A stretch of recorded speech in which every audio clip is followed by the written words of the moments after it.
Hey friends, it is Jenna, what is up, and welcome back to the Board Game Garden, and welcome to a preview of this game right here. This is So You've Been Cursed. It is designed by Scott Elms, and it is published by Ludi Creations, who is sponsoring today's video. So a huge thank you to them. And this game might sound a little bit familiar because there is a game called So You've Been Eaten, which is in the same series, and this is the new one coming out, where it is a wizard versus a monster. So I'm excited to show you guys this one. I do love a good game with potion making, ingredient collecting, and that is one side of this game. And then the other side is a monster going around and trying to eat villagers. So if that sounds like something that you guys are interested in, then just keep on watching. Give this video a big thumbs up if you enjoy. Also hit that subscribe button down below if you've yet to do so. We'd love to have you here in the garden. And be sure to comment down below if this is something that you are interested in. I will have all the links down in the description box for this one, but it is a 0 to 2 player game, so you can actually play this game like the game can play itself pretty much because you can have the AI going against the AI, which is so funny to me. But this game can also be played solo on either side. So you can play as the wizard going against the monster AI, or you can be the monster going against the wizard AI. So yes, without further ado, let's get into a little bit of an aim of the game as well as all the components, which I will mention now. All these are prototyped and subject to change. And then we'll get into a little bit of an overview of how exactly the game plays so you guys can get a better feel if this is one for you. So yeah, without further ado, let's get into the preview of So You've Been Cursed, shall we? All right, so getting into a little bit of an aim of the game, like I've already mentioned, this is a 0 to 2 player game. So it is a head-to-head game where there is the wizard and there is the monster, and you are going head to head, and it's a little bit of a race who can get to the top of a specific track by doing completely different things, and whoever can do that first will be the winner. So like I mentioned, it is wizard versus monster, and basically the story is that the wizard has waken up one morning and doesn't really remember the night before, but they are looking throughout their house and they realize there's a lot of bones throughout the house, and they possibly and most definitely have been cursed. So they've been cursed, and every night they are going to turn into a monster. So it's actually quite interesting because it is the wizard versus the monster, but the monster is technically just the wizard during the nighttime. So you guys will be able to see right here, the player token is actually going to be used by both players. So wherever the one player ends their turn, that's where the next player is going to begin their turn. So on one side of the player token, it's going to have the wizard, and then you're going to flip it around when it's the monster's turn, and that is going to be their token. Basically, the monster is trying to eat as many villagers as possible, as well as the sheep, in order to get their curse track up here to the top. If they can manage to get the curse track all the way up to the top before the wizard does their thing, then they successfully win. So they're going to be doing that by, like I said, eating the different villagers and the sheep. But on the other side, the wizard is trying to collect ingredients from the different villagers.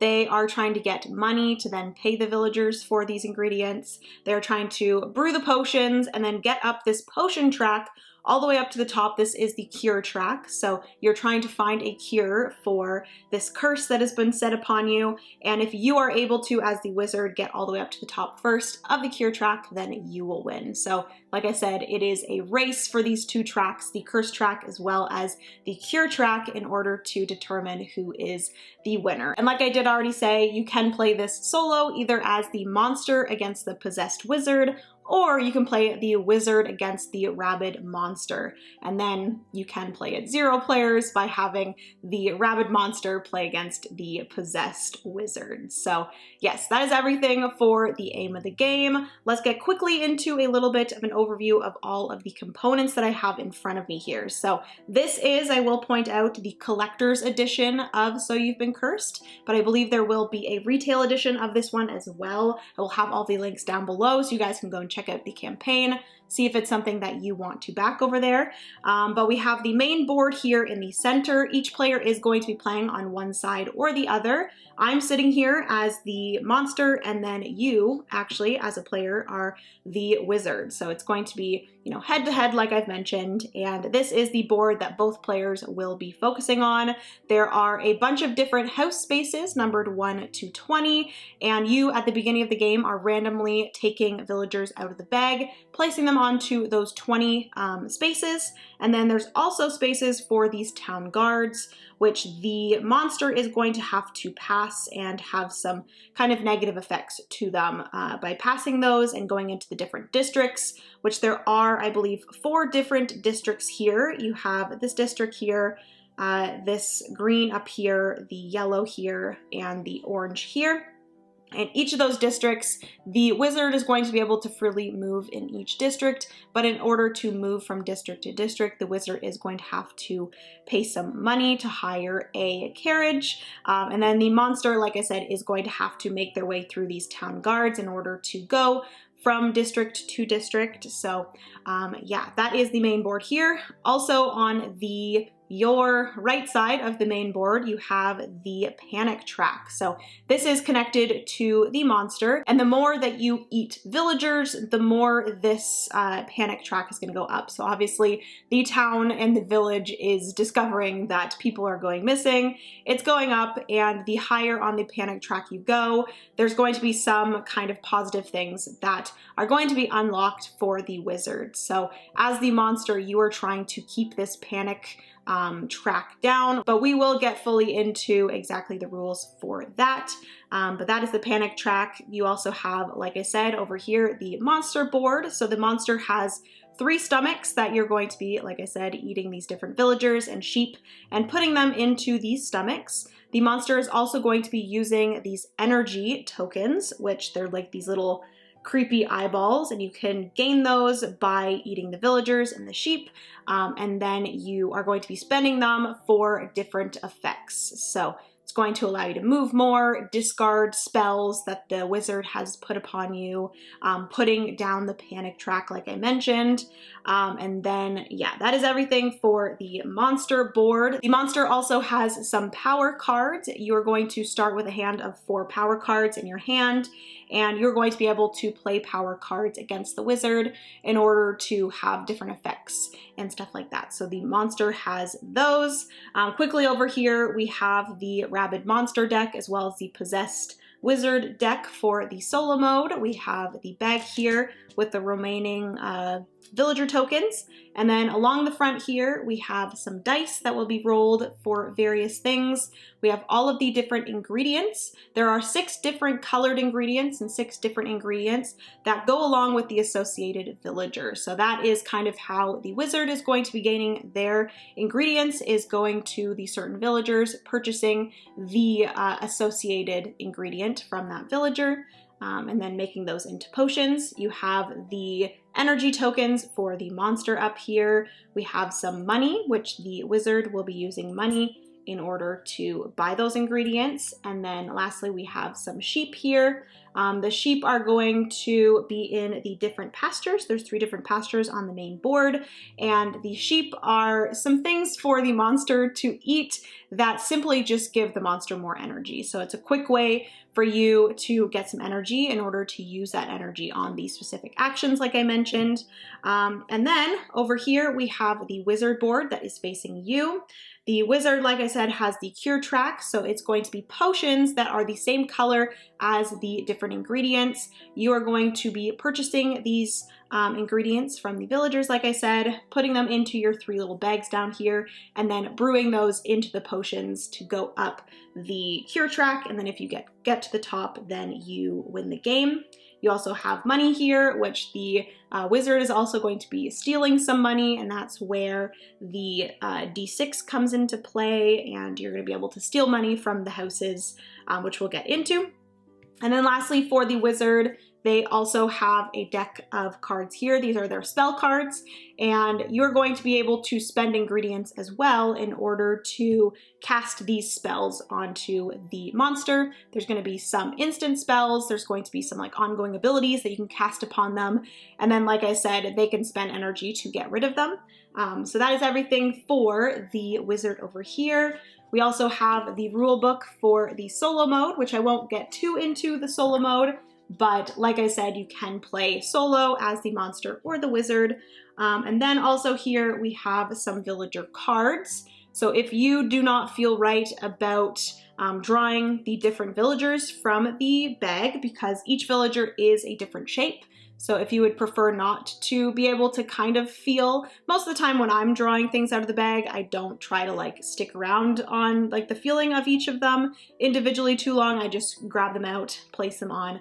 But if you would prefer, you can shuffle up this villager deck and then just flip a card for the villagers going from house number 1 to 20. So that is everything for the components. You have those villager cards there. And then you also have the normal rule book, which I don't have with me right now, but you also have the box here. And that is everything for the aim of the game as well as the components. So let's get into exactly how So You've Been Cursed is played. All right, so getting into this how to play. Like I said, you're either playing as the wizard or as the monster. So we'll go into the wizard first and then we'll move into the monster. But quickly, like I've already mentioned in the aim of the game, in order to win as the wizard, you want to get the cure track all the way up to the top first.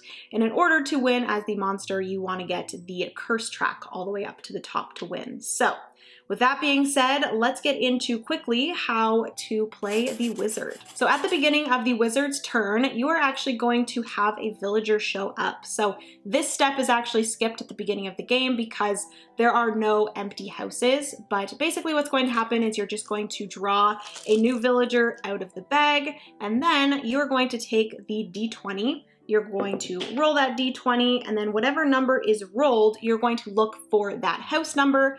If that house number is empty, you're going to place that villager onto that house. But if there is already a villager on that house, you are going to place the villager at the nearest house to that one. But like I said, there's not going to be any villagers missing at the beginning of the game, so this step is going to be skipped. But any further turns that the wizard takes, you're going to do that in order to replenish the villagers that the monster has eaten. Once that step is finished, you will move into your turn as the wizard, which the wizard is going to take 3 actions. There are 4 different things that you can do. You can obtain ingredients, cast a spell, find a cure, or steal coins, and you can do 3 of these actions. You can do multiple of one action. You can do just 3 actions of the same over and over. You can do 3 different actions. You just get 3 actions on your turn. So let's get quickly into the obtain an ingredient action. So when moving as the wizard, I kind of went over this already in the aim of the game, but for movement for the wizard, you can move anywhere within a district. There's no like how many moves you have. It's just I'm going to move within this district here from here to here. But if you do want to move from one district to another district, you just simply have to pay 1 coin per wall or river that you pass over. So if you're just going to an adjacent district, you have to pay 1 coin. But if you're going from one district, skipping one district, and then moving into another district, you're going to have to spend 2 coins. So that is how you're going to be moving around. But the obtaining an ingredient is simply just moving to a house that has a villager, and then whatever color that villager is, that is actually the type of villager that they are. So there are, I believe, 6 different villagers. There are the farmers, which are the green. There is the hunters, which are the black. We have the merchants that are, I believe, the yellow. The woodcutters are brown. And then the butchers are white. And then the nobles are purple. So each of those villagers, like I said, have an associated ingredient that they give you or sell you. So wherever that villager is and wherever you move, there's going to be a certain amount of coins on that house's space. And you are just going to have to spend that amount of coins in order to gain that ingredient. So if I went to this space here, it has a 4 coin cost. I would have to pay 4 coins, and then this woodcutter here would give me 1 of these ash twigs. That ash twig would then go into one of my 3 bags. I can only hold a max of 3 ingredients at a time, and then that would be one of my actions.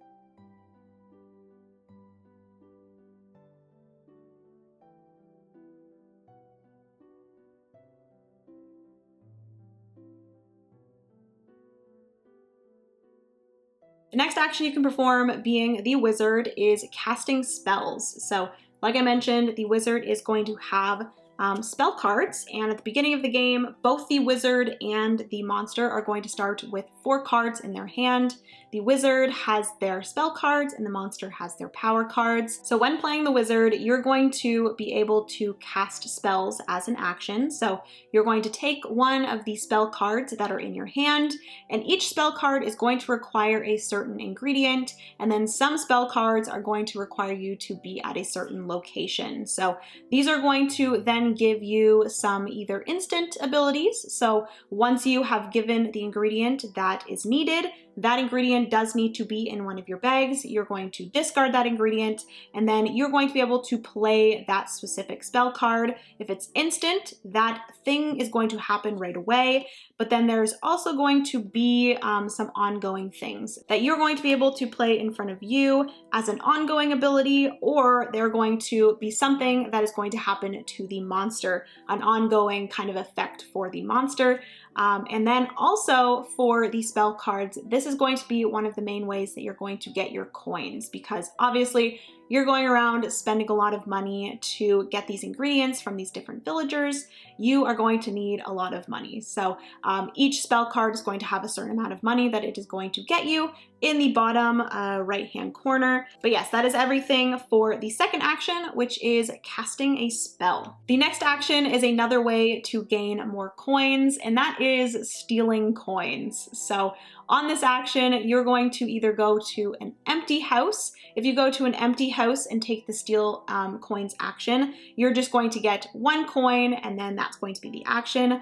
But you can also go to a house that has a villager and try to steal coins. So what you're going to do is you are going to declare how many coins you want to steal. So if I went to this location again with this woodcutter here, the number of coins on the board is 4, and you can declare up to the max of what's on the board. So with this space here, I could declare maybe I want to try to steal 3 coins. I could try to steal up to 4 coins, but what is going to happen is once you declare how many coins you want to steal, you're going to take the d6 and you're going to roll it. I just knocked over a villager, so sorry, sir. And if you roll a number that is higher than the declared number, so if I rolled, let's say, a 4, because I declared that I wanted to steal 3 coins, that would be a successful roll, and I would successfully steal those 3 coins. I would take the coins, place them into my little bank here, and then that would be the end of that action. But like in this situation here, if you rolled a number lower than your declared value, that means that you were actually caught, and that would be the end of your action. You wouldn't get the coins that you declared, and then you would have to move on to the next action, which you could then take another action to successfully get the coins. So it's either you end the action there and you just wasted an action, or you have to spend an additional action in order to make that steal action successful. And then lastly, for the wizard, the fourth and final action that you can take is finding a cure. So once you have some ingredients in your 3 pouches here, up to the max of 3, because you only have spaces for 3, you can find a cure. So what you're going to do is the ingredients that you have there, you are going to turn those into potions, and you're going to discard them and then move up the amount of spaces on the cure track that match the type of ingredient. So the first ingredient here is going to be a green, so I would have to discard a green ingredient to move up 1. I would then have to discard another ingredient. This time it will have to be a brown ingredient to move up to the next one.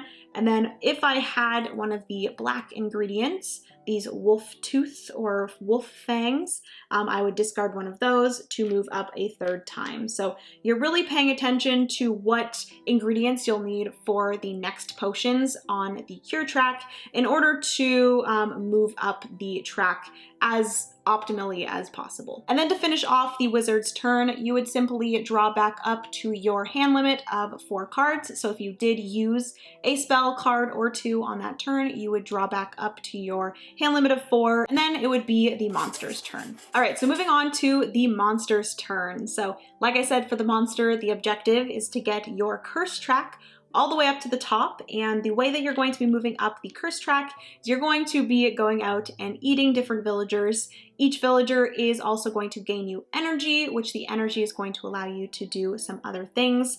But at the end of the monster's turn, basically whatever is in your 3 stomachs is going to manipulate these different tracks. So it's going to allow you to go up on the curse track. It's also going to make you go up on the panic track. So you do have to keep the panic track as under control as possible.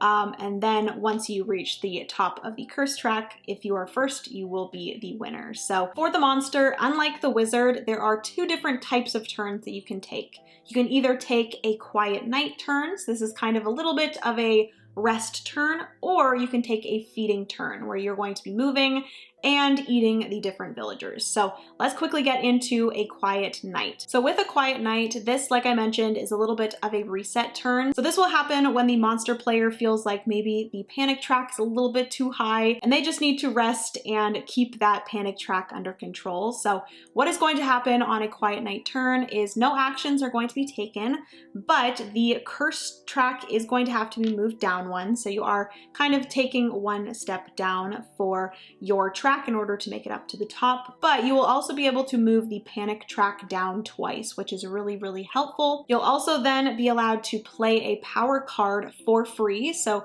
you could ignore the price of it, and you can also ignore any sort of special requirements for it, and you can play that power card just for free on that quiet night turn. And then lastly, you are going to take 2 villagers out of the bag. You're going to roll the d20 twice and place those out there. So this is a little bit of a, like I said, rest or reset turn for the monster so that they can get things under control and get a few more villagers out into the village. And then as for the feeding turn for the monster, very much like the wizard, the monster is going to get 3 actions. So the actions can be moving and then immediately eating. So let's say the monster here wants to move from this space to this space and then eats this villager here. This is a farmer. That farmer would then go to one of the 3 stomachs, and that would be 1 action. If the house doesn't have a villager on it, the monster can move up to 2 spaces on their turn. So very much like this, if we're at the woodcutter's house here,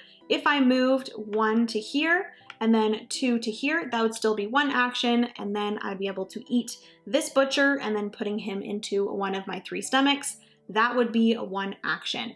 But you can also move through a space with a villager and you can decide not to eat that villager. That would just be 1 action. So if I didn't want another farmer, which in this instance you kind of would want another farmer, I will get into that.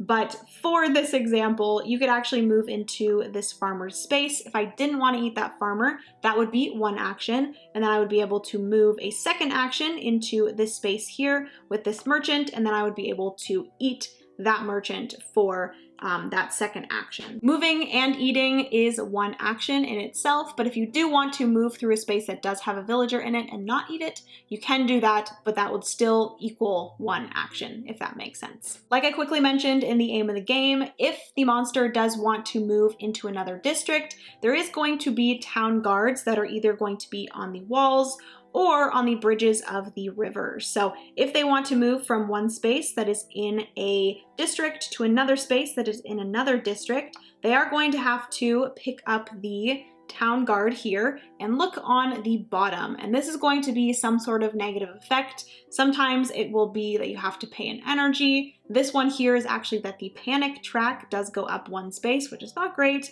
but this would be taken off the board and placed off to the side. The monster would then be able to eat that villager, and then that would be their action. I will also mention that the monster can eat the sheep from the different pastures. There are 3 different pastures. One has 3 and then the other 2 have 4 sheep. And basically the monster just has to be adjacent to one of the pastures. And as an action, they can eat one of the sheep and place that sheep into one of their stomachs. Now, when it comes to eating either a villager or a sheep, they are going to get you a certain amount of energy based off of the different types of villagers that you are eating. So starting off, the sheep, the farmers, as well as the hunters are going to give you 1 energy when you eat them. The butcher, as well as the woodcutters, so the white and the brown, are going to give you 2 energy, and then the merchants, as well as the nobles, pulse, they are going to give you 3 energy. And energy is very important because there are 3 different actions that you can perform on your turn at any time by using this energy. So if you spend 2 energy, that's going to allow you to add 1 additional movement to your movement action.